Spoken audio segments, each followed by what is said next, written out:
Hello student, आपका स्वागत है Nageen best digital learning channel पर।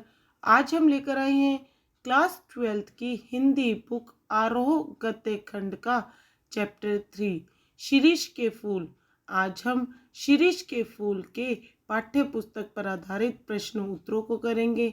इसके लेखक हजारी प्रसाद द्विवेदी जी हैं। शिरीष के फूल आचार्य हजारी प्रसाद द्विवेदी द्वारा रचित प्रकृति प्रेम से परिपूर्ण निबंध है। इसमें लेखक ने आंधी, लू और गर्मी की प्रचंडता में भी अवधूत की तरह अविचल होकर कोमल फूलों का सौंदर्य बिखेर रहे शिरीष के माध्यम से मनुष्य की जीने की अजय इच्छा और कलहवद के बीच धैर्य पूर्वक लोक चिंता में लीन कर्तव्यशील बने रहने को महान मानवीय मूल्य में स्थापित किया है। उन्होंने इसमें प्रकृति प्रेमी मानवतावादी दृष्टिकोण, समाज के का यथार्थ चित्रण, भारतीय संस्कृति के प्रति आस्था, भाई सब चीज़ों को उन्होंने इस चैप्टर के प्रति लोगों तक पहुंचाया है। ईश्वर में विश्वास भी आचार्य हजारी प्रसाद द्विवेदी जी ने ईश्वर में पूर्ण विश्वास रखते हुए एक आस्तिक पुरुष की तरह इस चैप्टर में अपनी भूमिका निभाई है। और उन्होंने इस चैप्टर में श्रेष्ठ निबंधकार तो थे ही, उनकी भाषा तत्सम प्रधान साहित्यिक है। उन्होंने इसमें पांडित्य प्रदर्शन को कहीं भी इस चैप्टर में स्थान नहीं दिया है। उन्होंने अपनी इस रचना में सरल, साधारण, सुबोध और सार्थक शब्दावली का प्रयोग किया है। वे कठिन से कठिन सरल शब्दों को भी सरल बनाने में सिद्धहस्त थे। तत्सम शब्दावली के साथ साथ उन्होंने तद्भव देशज, उर्दू, फारसी, अंग्रेजी आदि भाषाओं के शब्दों का भी इस चैप्टर में प्रयोग किया है। भाई इस निबंध में, इस साहित्य में उन्होंने प्रयोग किया है। हिंदी की गद्य शैली को जो रूप उन्होंने इस निबंध में दिया है, उन्होंने अपने इस निबंध में विचारात्मक, भावात्मक, व्यंग्यात्मक आदि शैलियों को अपनाया है। वही वस्तुतः आचार्य हजारी प्रसाद द्विवेदी जी हिंदी साहित्य के श्रेष्ठ निबंधकार थे। उनका निबंध हिंदी साहित्य में नहीं बल्कि समस्त साहित्य में अपूर्व स्थान रखता है। शिरीष के फल जो निबंध है वो समस्त साहित्यों में अपूर्व सबसे पहला स्थान रखता है। तो अब हम इसके पाठ्य पुस्तक पर आधारित प्रश्नों को देखते हैं। प्रश्न नंबर 1, लेखक ने शिरीष को कालजयी, अवधूत यानी सन्यासी की तरह क्यों माना है, अथवा शिरीष को अद्भुत, अवधूत क्यों कहा गया है। आंसर, लेखक ने शिरीष को कालजयी, अवधूत कहा है, यानी कालजयी अवधूत मतलब सन्यासी कहा है। अवधूत वह सन्यासी होता है जो विषय वासनाओं से ऊपर उठ जाता है। भाई अवधूत उस तरह का सन्यासी होता है जिसको विषय वासनाओं से कोई मतलब नहीं होता, वो उन सब चीज़ों से ऊपर उठ जाता है। सुख दुख हर स्थिति में सहज भाव से प्रसन्न रहता है, फलता फूलता है। वह कठिन परिस्थितियों में भी जीवन रस बनाए रखता है। इसी तरह शिरीष का वृक्ष भी है। वह शिरीष का वृक्ष भी अवधूत की तरह ही है। वो हर परिस्थितियों में अपने जीवन का, अपने वृक्षों के रस को बनाए रखता है। वे भयंकर गर्मी, उमस, लू आदि के बीच सरस रहता है। वसंत में एक लहक उठता है तथा भादो मास तक फलता फूलता रहता है। उसका पूरा शरीर फूलों से लदा रहता है। उमस से प्राण उबलता रहता है और लू से हृदय सूखता रहता है। तब भी शिरीष कालजयी अवधूत की भांति जीवन की अजेयता का मंत्र प्रचार करता रहता है। वह काल व समय को जीतकर लहराता रहता है। भाई यहाँ पर शिरीष के अद्भुत, अवधूत की तरह माना गया है। अवधूत जो सन्यासी, जिस पर किसी तरह का भी, किसी चीज़ का भी कोई प्रभाव नहीं पड़ता, कोई असर नहीं पड़ता, उसी तरह शिरीष के फूलों का भी, वृक्ष का भी कहा गया है कि उस पर भी किसी भी मौसम का, किसी भी तरह का कोई असर नहीं पड़ता। वो हमेशा फूलों से लदा रहता है और वो शिरीष कालजयी अवधूत की भांति जीवन को अजेयता का मंत्र प्रचार करता रहता है। भाई जीवन की अजेयता का मतलब आजीवन ताकि का मंत्र मिला हुआ हो, जिसे वह काल के बाद समय को जीतकर लहराता रहता है। नेक्स्ट क्वेश्चन, हृदय की कोमलता को बचाने के लिए व्यवहार की कोमलता भी कभी कभी जरूरी हो जाती है। प्रस्तुत पाठ के आधार पर स्पष्ट कीजिए। आंसर, परवर्ती कवि ये समझते रहे कि शिरीष के फूलों में सब कुछ कोमल है। भाई लोग जो पहले के कवि थे वो यही समझते थे, जो शिरीष के पेड़ के फूल है उसका सब कुछ कोमल है, अर्थात वह कोमलता का आगार है। लेकिन द्विवेदी जी कहते हैं कि शिरीष के फूलों में कोमलता तो होती है, लेकिन उनका व्यवहार फल, यानी उनका व्यवहार क्या है, फल, जो शिरीष के पेड़ के फल है वो बहुत कठोर होते हैं। अर्थात वह हृदय से तो कोमल है किंतु व्यवहार से कठोर है।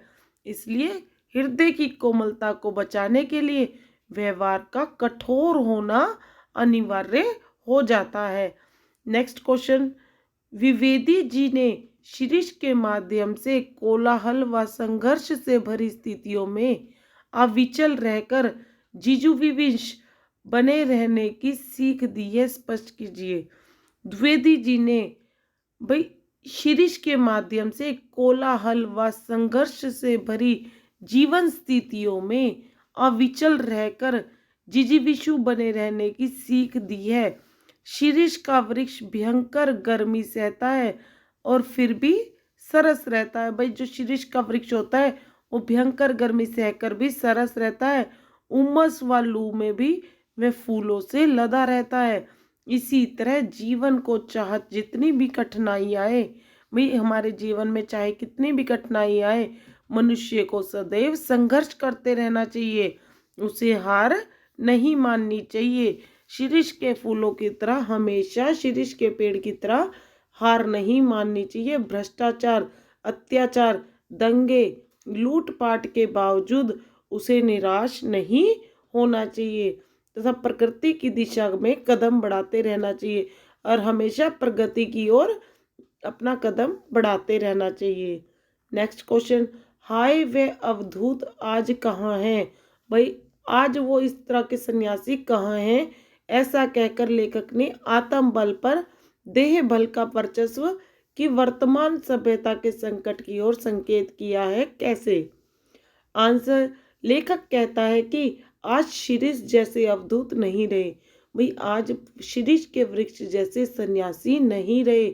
जब जब वह शिरीष को देखता है, भाई जब जब वो शिरीष के पेड़ को देखता है, तब तब उसके मन में हुक सी उठती है, भाई उसके मन में लय सी उठती है कि वह कहता है प्रेरणादायी और आत्मविश्वास रखने वाले अब नहीं रहे। भाई जो शिरीष की तरह प्रेरणा देने वाले, आत्मविश्वास रखने वाले अब वो लोग नहीं रहे। अब तो केवल देह को प्राथमिकता देने वाले, केवल अपने शरीर को प्राथमिकता देने वाले लोग रह गए हैं। उनमें आत्मविश्वास बिल्कुल नहीं है। भाई उन लोगों में आत्मविश्वास तो बिल्कुल नहीं है। वे शरीर को महत्व देते हैं, मन को नहीं। भाई इस तरह के लोग केवल शरीर को महत्व देते हैं, मन को नहीं देते। इसलिए लेखक ने शिरीष के माध्यम से वर्तमान सभ्यता का वर्णन किया है।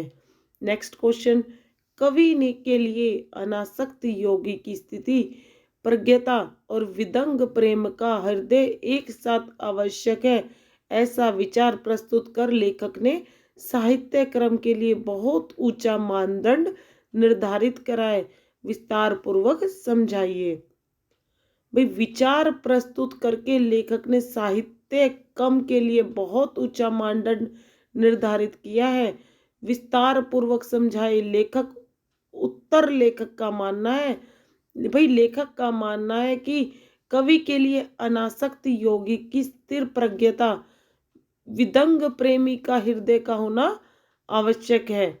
उनका कहना है कि महान कवि वही बन सकता है जो अनासक्त योगी की तरह, भाई एक बच्चे की तरह स्थिर प्रज्ञ और विदंग प्रेमी की तरह हृदय हो, सहृदय हो। केवल छंद बना लेने से कवि तो हो सकता है, भाई छंदों की रचना कर लेने से कवि तो बन सकता है, किंतु महाकवि नहीं बन सकता।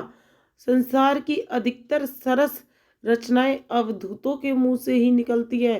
भाई जो संसार की बहुत ही सरस रचनाएं हैं वो केवल सन्यासियों के मुंह से ही निकलती है, किंतु लेखक कबीर व कालिदास को महान मानता है क्योंकि उनमें अनासक्ति का भाव है। जो व्यक्ति शिरीष के समान मस्त, बेपरवाह, फक्कड़ किंतु सरस व मादक है, वही महान कवि बन सकता है। यानी जो व्यक्ति शिरीष के समान है वही महान कवि बन सकता है। सौंदर्य की परख एक सच्चा प्रेमी ही कर सकता है। वह केवल आनंद की अनुभूति के लिए सौंदर्य की उपासना करता है। कालिदास में यह गुण भी विद्यमान था। वही लेखक कहता है कि कालिदास के अंदर यह गुण भी था कि वह आनंद की अनुभूति के लिए सौंदर्य की उपासना करता था। नेक्स्ट क्वेश्चन, सर्वग्रासी काल की मार से बचते हुए वही दीर्घजीवी हो सकता है जिसने अपने व्यवहार में जड़ता छोड़कर नित्य बदल रही स्थितियों में निरंतर अपनी गतिशीलता बनाए रखी। पाठ के आधार पर स्पष्ट कीजिए। आंसर, परिवर्तन प्रकृति का नियम है। भाई लेखक कहता है परिवर्तन तो प्रकृति का नियम है। मनुष्य को समय अनुसार परिवर्तन करते रहना चाहिए। एक ही लीक पर चलने वाला व्यक्ति पिछड़ जाता है। भाई एक ही बात पर, एक ही रीति रिवाजों पर, एक ही लीक पर, एक लाइन पर चलने वाला व्यक्ति पिछड़ जाता है। शिरीष के फूल हमें यही सिखाते हैं कि वे हर मौसम में अपने को, अपने स्वभाव को बदल लेता है। भाई हर मौसम में जिस तरह का मौसम है उसी तरह का उसका स्वभाव हो जाता है। इसी कारण वह निर्लिप्त भाव से बसंत, आषाढ़ और भादों में खिला रहता है, प्रचंड लू और उमस को सहन करता है। भाई इसी कारण से वह बसंत में, आषाढ़ में और भादों में तो खिला रहता है और बहुत लू और उमस को सहन करता है, दुख तकलीफों को सहन करता है, लेकिन फिर भी खिला रहता है। फूलों के माध्यम से कोमल व्यवहार करता है और फलों के माध्यम से कठोर व्यवहार, इसलिए वह दीर्घजीवी बन जाता है, यानी उसकी आयु बढ़ जाती है। मनुष्य को भी ऐसा ही करना चाहिए। भाई इतने सुख दुख चाहे कितने ही आए, उसे हर मौसम में, हर सिचुएशन में हमेशा खिले रहना चाहिए। हमेशा अपने व्यवहार में कोमलता रखनी चाहिए, कभी भी अपने व्यवहार में कठोरपन नहीं लाना चाहिए, तभी मनुष्य दीर्घजीवी बन सकता है। प्रश्न नंबर 7, आशय स्पष्ट कीजिए। दुरंत प्राणधारा और सर्वव्यापक कालग्नि का संघर्ष निरंतर चल रहा है। मूर्ख समझते हैं कि जहाँ बने हैं वहीं देर तक बने रहे तो काल देवता की आंख बचा पाएंगे। भोले हैं वे, हिलते डुलते रहो, स्थान बदलते रहो, आगे की ओर मुंह किए रहो तो कोड़े की मार से भी बच सकते हैं, जमे की मरे। भाई अगर हम वहाँ जमे रहे तो मर जाएंगे। आंसर, लेखक कहता है कि संसार में जीवनी शक्ति और सब जगह समाई काल रूपी अग्नि में निरंतर संघर्ष चलता रहता है। भाई लेखक कहता है कि जो संसार में जीवन की शक्ति है वो सारी जो सब जगह समाई हुई है वो काल रूपी, एक काल की तरह, अग्नि की तरह निरंतर संघर्ष में चलती रहती है। बुद्धिमान निरंतर संघर्ष करते हुए जीवन यापन करते हैं। भाई बुद्धिमान लोग हमेशा संघर्ष करते हुए अपने जीवन को जीते हैं। संसार में मूर्ख व्यक्ति ये समझते हैं कि वे जहाँ हैं वहीं देर तक डटे रहेंगे। केवल मूर्ख समझते हैं कि हम जहाँ पर हैं वहीं पर डटे रहेंगे और काल देवता की नज़र से बच जाएंगे। वे भोले हैं, उन्हें किसी चीज़ का ज्ञान नहीं है। उन्हें यह नहीं पता कि एक जगह बैठे रहने से मनुष्य का विनाश हो जाता है। लेखक गतिशीलता को ही जीवन मानता है। जो व्यक्ति हिलते डुलते रहते हैं, स्थान बदलते रहते हैं तथा प्रगति की ओर बढ़ते रहते हैं, वे ही मृत्यु से बच सकते हैं। लेखक जड़ता को मृत्यु के समान मानता है तथा गतिशीलता को जीवन। भाई लेखक कहता है कि मनुष्य को अपने जीवन में हमेशा गतिशील रहना चाहिए, कभी भी जड़ता को ग्रहण नहीं करना चाहिए, एक जगह टिककर नहीं रहना चाहिए, हमें हमेशा गतिशीलता को अपनाना चाहिए। नेक्स्ट क्वेश्चन, जो कभी अनासक्त नहीं रह सका, जो फक्कड़ नहीं बन सका, जो किए कराए का लेखा जोखा मिलने में उलझ गया, वह भी क्या कवि है?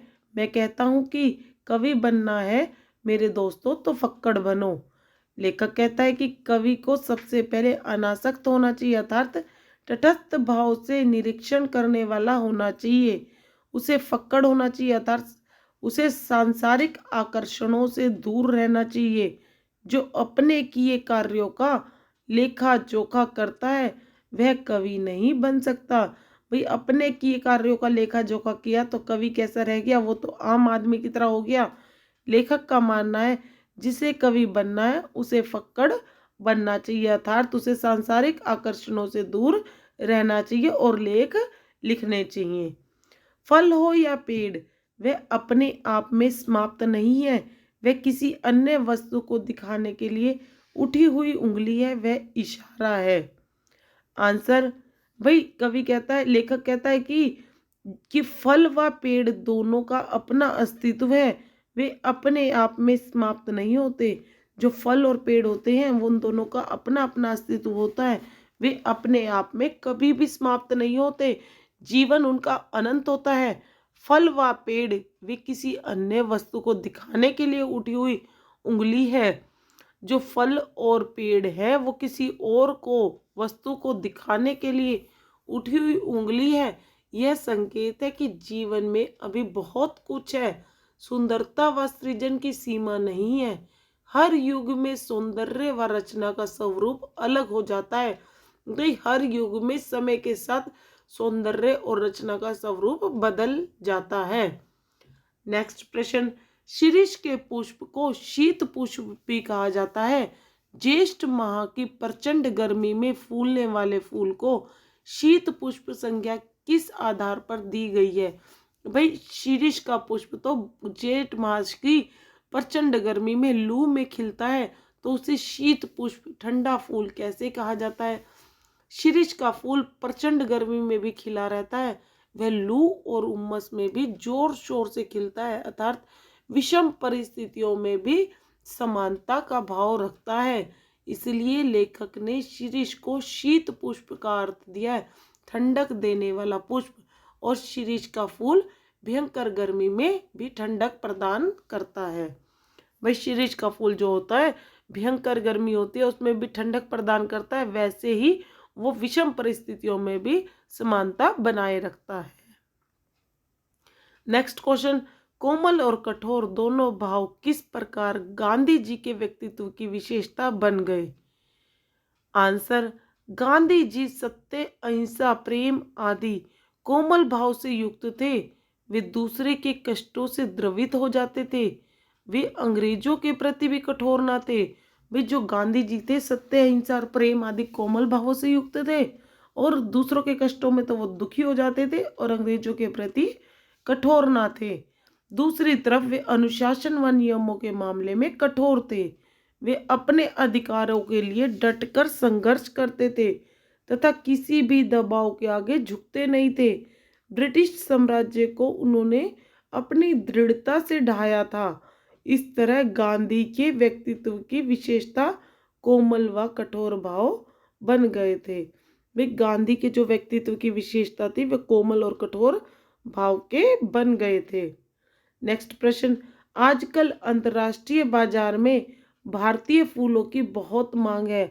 बहुत से किसान साग सब्जी व अन्न उत्पादन छोड़ फूलों की खेती की ओर आकर्षित हो रहे हैं। इसी मुद्दे को विषय बनाते हुए वाद विवाद प्रतियोगिता का आयोजन करें। वाद विवाद के सभी प्रमुख देशों में भारतीय फूलों की मांग सबसे ज़्यादा है। टनों की मात्रा में भारतीय फूल अन्य देशों में निर्यात हो रहे हैं, जिस कारण भारत सरकार के राजस्व में भी अतिशय वृद्धि हो रही है। भारतीय फूलों का स्तर बहुत ऊंचा है। इस क्वालिटी और इतने प्रकार के फूल अन्य स्थानों पर मिलना संभव ही नहीं है। इसकी खेती करके कुछ ही समय में अच्छा लाभ अर्जित किया जा सकता है। इसलिए किसान लोग फूलों की खेती को ज़्यादा महत्व दे रहे हैं। विवाद चूंकि भारतीय फूल विदेश में निर्यात हो रहे हैं, इसलिए लोगों को आकर्षण फूलों की खेती में ज़्यादा हो गया है। इस कारण वे मूल फसलों का उत्पादन नहीं कर रहे।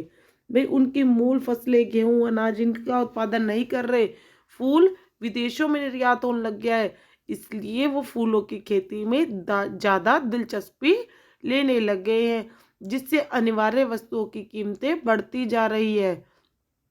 अन्न उत्पादन लगातार कम होता जा रहा है। अपने थोड़े से लाभ के लिए किसान लोग करोड़ों देशवासियों को महंगी वस्तुएं खरीदने पर मजबूर कर रहे हैं। भाई लोगों को अन्न अनाज बहुत महंगे भाव में मिल रहा है। नेक्स्ट प्रश्न, हजारी प्रसाद द्विवेदी ने इस पाठ की तरह ही वनस्पतियों के संदर्भ में कई व्यक्तित्व व्यंजक ललित निबंध और लिखे हैं। कुटुज आम, फिर बोरा गए, अशोक के फूल, देवदारू आदि। शिक्षक की सहायता से उन्हें ढूंढिए और पढ़िए। भाई बच्चे जो विद्यार्थी इन वृक्षों को देखकर उन्हें शिक्षक भाई उनको अपने आप स्वयं पढ़े। नेक्स्ट प्रश्न, द्विवेदी जी की वनस्पतियों में ऐसी रुचि का क्या कारण हो सकता है? आज साहित्य रचना फलक पर प्रकृति की उपस्थिति न्यून से न्यून होती जा रही है, तब ऐसी रचनाओं का महत्व बढ़ गया है। प्रकृति के प्रति आपका दृष्टिकोण रुचिपूर्ण या उपेक्षा में है, इसका मूल्यांकन करें। आंसर, द्विवेदी जी का जीवन प्रकृति के उन्मुक्त आंगन में ज़्यादा रमा है। प्रकृति उनके लिए शक्ति और प्रेरणादायी रही है, इसलिए उन्होंने अपने साहित्य में प्रकृति का चित्रण किया है। वे वनस्पतियों जो हमारे जीवन का आधार है, इनके बिना जीवन की कल्पना करना असंभव है। कवि क्योंकि कुछ ज़्यादा ही भावुक और संवेदनशील होता है, इसलिए वह प्रकृति के प्रति ज़्यादा संजीदा हो जाता है। मैं स्वयं प्रकृति के प्रति रुचिपूर्ण रवैया रखता हूँ। प्रकृति को जीवन शक्ति के रूप में ग्रहण किया जाना चाहिए। प्रकृति के महत्व को रेखांकित करते हुए पंत जी कहते हैं कि छोड़ दुमों की मृदुल छाया, बदले तेरे बाल जाल में कैसे उलझा हूँ लोचन। यदि हम प्रकृति को सहज कर रखेंगे तो हमारा जीवन सुगम और तनाव रहित होगा। प्रकृति संजीवनी है और इसकी उपेक्षा करना अपने अस्तित्व को खतरे में डालने जैसा है। यहाँ पर द्विवेदी जी ने जीवन प्रकृति के आंगन को भाई वनस्पतियों के माध्यम से प्रकट किया है। वनस्पतियाँ प्रकृति के जीवन शक्ति के रूप में ग्रहण करती है और प्रकृति के महत्व को रेखांकित करती है।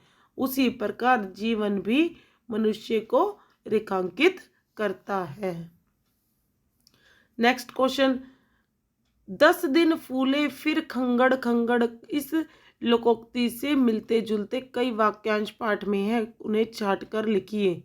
ऐसे दुमदारों से तो लुंडेरे भले, मेरे मानस में थोड़ा हिलोर जरूर पैदा करते हैं। वे चाहे तो लोहे का पेड़ बनवा ले, किसी प्रकार जमाने का रुख नहीं पहचानते। धरा का प्रमाण यही तुलसी, जो फरासो झरा, जो बरासो बुताना, ना ऊधो का लेना ना माधो का देना। काल देवता की आंख बचा जाए, रह रहकर उसका मन खींच उठता है। खून खच्चर का बवंडर बह गया।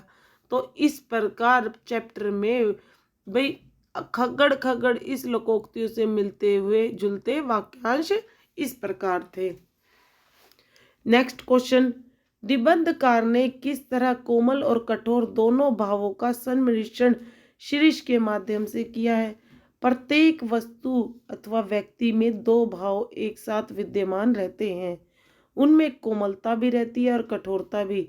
संवेदनशील प्राणी कोमल भावों से युक्त होगा, लेकिन समाज में अपने को बनाए रखने के लिए कठोर भावों का होना भी अनिवार्य है। ठीक यही बात शिरीष के फूल पर भी लागू होती है। यद्यपि संस्कृत साहित्य में शिरीष के फूल को अत्यंत कोमल माना गया है, तथापि लेखक का कहना है कि इसके फल बहुत कठोर होते हैं। वे नए फूलों के आ जाने पर भी कहीं निकलते नहीं और वहीं डटे रहते हैं। वे जो शिरीष के फल होते हैं वो बहुत कठोर होते हैं, धक्का मारकर उन्हें निकालना पड़ता है। संस्कृति साहित्य में शिरीष के फूलों को अत्यंत कोमल माना जाता है। भाई यहाँ पर लेखक कहता है कि प्रत्येक वस्तु और व्यक्ति के दो भाव होते हैं, हर भाव में उसमें कोमलता भी होती है और कठोरता भी। और शिरीष के पेड़ के यहाँ पर एग्जाम्पल देकर हमें बताया गया है। कोमलता और कठोरता के माध्यम से इस निबंध के लालित्य को इन शब्दों में निबंधकार ने प्रस्तुत किया है। शिरीष का फूल संस्कृत साहित्य में बहुत कोमल माना गया है। मेरा अनुमान है कि कालिदास ने यह बात शुरू में प्रचार की होगी। कह गए हैं शिरीष पुष्प केवल भौरों के पदों को कोमल दबाव सहन कर सकता है, पक्षियों के बिल्कुल नहीं। भाई जो शिरीष के फूल है वो भौरों के पदों को तो सहन कर लेते हैं, लेकिन पक्षियों के कदमों को नहीं सहन कर सकते। शिरीष के फूलों की कोमलता देखकर परवर्ती कवियों ने समझा कि उसका सब कुछ कोमल है। यह भूल है। इसके फल इतने मजबूत होते हैं कि नए फूलों के निकल आने पर भी स्थान नहीं छोड़ते। जब तक नए फल पत्ते मिलकर धकिया कर उन्हें बाहर नहीं निकालते, यानी धक्का मारकर उन्हें बाहर नहीं निकालते, तो तब तक वे डटे रहते हैं। नेक्स्ट प्रश्न, शिरीष के फूल शीर्षक निबंध किस श्रेणी का निबंध है? इस पर प्रकाश डालिए। हजारी प्रसाद द्विवेदी जी ने कई विषयों पर निबंध लिखे हैं। उनके निबंधों को कई वर्गों में विभाजित किया गया जा सकता है। भाई हजारी प्रसाद द्विवेदी जी ने कई सारे निबंधों की रचना की है। उनके निबंधों को कई वर्गों में विभाजित किया जा सकता है। उन्होंने ज़्यादातर ललित निबंध लिखे हैं। अपनी निबंध कला से आचार्य द्विवेदी ने हिंदी ललित निबंध साहित्य को विकसित किया है। उनके साहित्य निबंध ही ललित निबंध है। अनेक विद्वान भी ऐसा ही मानते हैं। ललित निबंध क्या है, इस बारे में डॉक्टर बैजनाथ सियल ने लिखा है।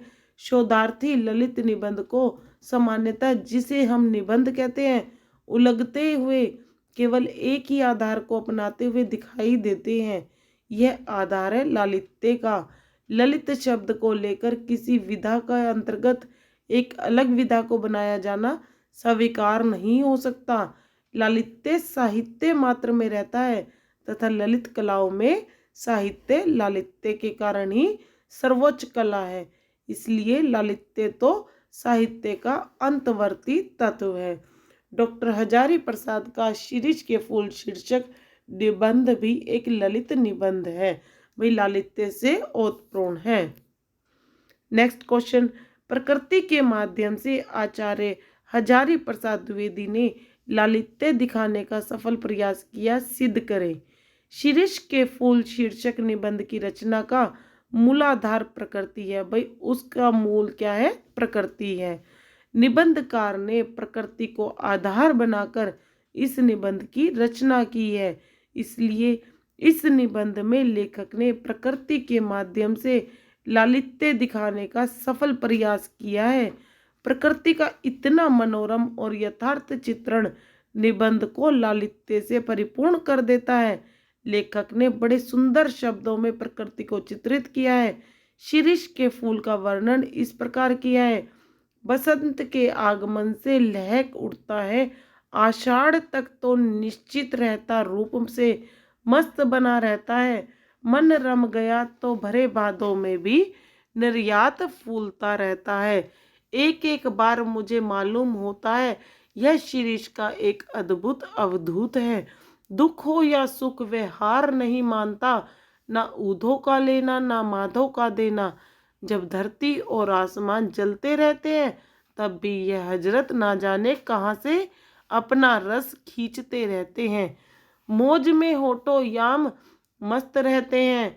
भाई 8 याम वो मस्त रहते हैं। एक वनस्पति शास्त्री ने मुझे बताया है कि यह उस श्रेणी का पेड़ है जो वायुमंडल से अपना रस खींचता है।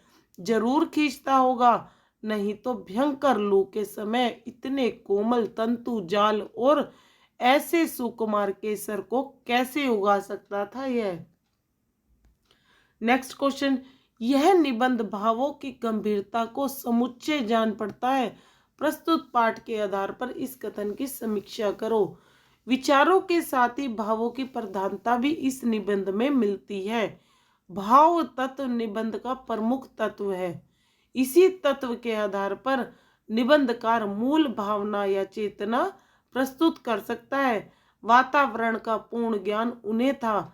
कवि न होने के बावजूद भी प्रकृति को चित्रण भावात्मक ढंग से करते हैं। भाई वे कवि नहीं थे, कवि न होने के बावजूद भी उन्होंने प्रकृति का जो चित्रण किया था वो बड़े भावात्मक ढंग से किया था। प्रकृति के प्रत्येक परिवर्तन का उन पर गहरा प्रभाव होता है। वे भावुक थे, इसलिए प्रकृति में होने वाले नित्य परिवर्तन से वे भावुक हो जाते थे। उनकी भावुकता बढ़ी हुई थी। वे इस बात को स्वीकारते हुए लिखते हैं, यद्यपि कवियों की भांति हर फूल को देखकर मुग्ध होने लायक हृदय विधाता ने दिया है, पर नितांत ठूठ भी नहीं है। शिरीष के पुष्प मेरे मानस में यानी मेरे मन में थोड़ा हिलोर जरूर पैदा करते हैं। निबंधकार का मानना है कि व्यक्तियों की तरह शिरीष का पेड़ भी भावुक होता है, उसमें भी संवेदनाएं और भावनाएं होती है। एक एक बार करके मुझे मालूम होता है यह शिरीष एक अद्भुत अवधूत है यानी सन्यासी है। दुख हो या सुख हो वह हारता नहीं है, ना ऊधो को लेना ना माधव को देना। जब धरती और आसमान जलते रहते हैं तब यह हजरत ना जाने कहाँ से अपने रस को खींचते रहते हैं। मौज में आठो या मस्त रहते हैं। अंततः निबंधकार ने इस निबंध में भावनात्मक का गुण भरा है। नेक्स्ट क्वेश्चन, जीवन शक्ति का संदेश इस पाठ में छिपा हुआ है, कैसे स्पष्ट करें। द्विवेदी जी ने इस निबंध में फूलों के द्वारा जीवन शक्ति की और संकेत किया है। लेखक बताता है कि शिरीष का फूल हर हाल में स्वयं के अस्तित्व को बनाए रखता है। भाई शिरीष का जो फूल है वो अपने अस्तित्व को बनाए रखता है। उसके एग्जाम्पल से लेखक कहता है कि लोगों को भी अपने जीवन शक्ति को शिरीष के फूल की तरह अपने अस्तित्व को बनाए रखना चाहिए। इस पर गर्मी लू आदि का कोई प्रभाव नहीं होता, क्योंकि इसमें जीवन जीने की लालसा है। भाई शिरीष के अंदर जीवन जीने की लालसा है और मनुष्य में भी जीवन जीने की लालसा होती है। इसमें आशा का संचार होता है। यह फूल तो समय पर को जीतने की क्षमता रखता है। विपरीत परिस्थितियों में जो जीना सीख ले उसी का जीवन सार्थक है। शिरीष के फूलों की जीवन शक्ति की ओर संकेत करते हुए निबंधकार ने लिखा है कि फूल है शिरीष, बसंत के आगमन के साथ लहक उठता है। आषाढ़ तक तो निश्चित रूप से मस्त बना रहता है। मन रम गयो तो भादो भरे भादों में भी निर्यात फूलता रहता है। भाई अगर उसका मन लग गया तो वो भरे हुए भादों में भी, इतनी गर्मी वाले भादों में भी फलता फूलता रहता है। जब उमस से प्राण उबलते रहते हैं तो लू से हृदय सूखता रहता है। एकमात्र शिरीष काल जयी अवधूत की भांति जीवन की अजेयता का मंत्र प्रचार करता रहता है। केवल शिरीष का पेड़ ही कालजयी सन्यासी की भांति जीवन की अजेयता का मंत्र प्रचार करता रहता है। इस प्रकार निबंधकार ने शिरीष के फूल के माध्यम से जीवन को हर हाल में जीने की प्रेरणा दी। उन्होंने कई भावों को इस निबंध में प्रस्तुत किया है। यह निबंध संवेदनाओं से भरपूर है। इन संवेदनाओं और भावनाओं का विस्तार पूर्वक चित्रण आचार्य जी ने किया है। यह एक श्रेष्ठ निबंध है। नेक्स्ट क्वेश्चन, निबंधकार का अधिकार लिप्सा से क्या आशय है। भाई निबंधकार का अधिकार लिप्सा से क्या आशय है। इस निबंध में एक प्रसंग में निबंधकार ने अधिकार लिप्सा की बात कही है। भाई अधिकार की बात कही है। इस तथ्य ने भी प्रस्तुत निबंध के लालित्य को बढ़ाया है। निबंधकार कहता है कि प्रत्येक में अधिकार लिप्सा होनी चाहिए, लेकिन अधिकार लिप्सा का अर्थ यह नहीं है कि जीवन भर आप एक ही जगह जमे रहो। दूसरों को भी मौका देना चाहिए ताकि उनकी योग्यता को सिद्ध किया जा सके। बसंत के आगमन के समय जब सारी वनस्थली पुष्प पुत्र से मरमरित होती रहती है, शीरिष के पुराने फल बुरी तरह लड़खड़ाते रहते हैं, मुझे इनको देखकर उन नेताओं की याद आती है जो किसी प्रकार जमाने का रुख नहीं पहचानते। जब तक नई पौध के लोग उन्हें धक्का मारकर निकाल नहीं देते, तब तक वे जमे रहते हैं। मैं सोचता हूँ कि पुराने की यह अधिकार लिप्सा क्यों नहीं समय रहते समाप्त होती, सावधान हो जाते वो। इस तरह निबंधकार ने अधिकार भावना को नए अर्थों में प्रस्तुत कर इस निबंध की लालित्य योजना को प्रभावी बना। लेखक ने शीरिष फूल की तुलना किससे की है? लेखक ने शीरिष फूल की तुलना बसंत ऋतु में खिलने वाले पलाश के फूल से करते हैं। नेक्स्ट क्वेश्चन, रिक्त स्थान पूरा करो। कबीर दास को इस डैश पसंद नहीं था। कबीर दास को इस तरह से 15-20 दिनों के लिए शीरिष के फूलों की लहक का उठना पसंद नहीं था। लेखक अति परिचित अति प्रमाणिक सत्य किसे मानते हैं? वे लेखक जन्म और मृत्यु को संसार का अति परिचित अति प्रमाणिक सत्य मानते हैं। लेखक शीरिष को अद्भुत अवधूत क्यों कहते हैं? भाई लेखक जो है शीरिष को शीरिष फूल के लिए हर स्थिति एक समान है, अतः हर स्थिति में एक समान बने रहना ही इसकी प्रवृत्ति है। इसलिए लेखक शीरिष को अद्भुत अवधूत कहते हैं। लेखक जहाँ बैठकर लिख रहा था वहाँ का वातावरण कैसा था? लेखक जहाँ बैठकर लिख रहा था वहाँ चारों ओर शीरिष फूल के पेड़ उपस्थित थे, जिससे वहाँ का वातावरण बहुत ही सुंदर और आकर्षक लग रहा था। साथ ही जेठ माह की धूप धरती को और अधिक तपा रही थी। तो इस प्रकार हमने इस चैप्टर के पाठ्य पुस्तक पर आधारित क्वेश्चन आंसरों को संपूर्ण किया। आगे हम इस चैप्टर के एक्स्ट्रा क्वेश्चंस, एमसीक्यूज और बहुत कुछ हम इस चैप्टर्स के अलग अलग वीडियोस में लेकर आएंगे। आप हमारी वीडियोस की वेट कीजिए। वीडियो अच्छा लगे तो लाइक, शेयर और सब्सक्राइब कीजिए। और तब तक के लिए हम चलते हैं। Thank you.